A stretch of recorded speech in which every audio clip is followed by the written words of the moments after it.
এক সময় এক দূরের গ্রামে বাস করত একজন গরিব কিন্তু সৎ কাঠুরে। প্রতিদিন ভোরে সে কুড়াল কাঁধে করে গভীর জঙ্গলে কাঠ কাটতে যেত। পরিশ্রমী ছিল তার একমাত্র ভরসা।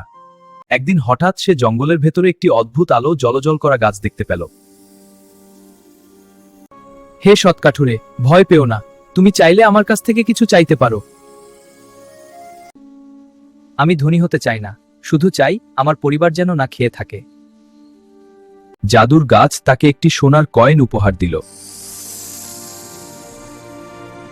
কিছুদিন পর কাঠুরের মনে লোভ ঢুকে পড়ল। সে ভাবল, আরো চাই, আরো বেশি। হঠাৎ গাছের আলো নিভে গেল। কণ্ঠ ভেসে এলো। কাঠুরে নিজের ভুল বুঝতে পারল। সে অনুতপ্ত হল। সে আবার পরিশ্রমী জীবন বেছে নিল। গ্রামের মানুষ তার সততায় মুগ্ধ হল।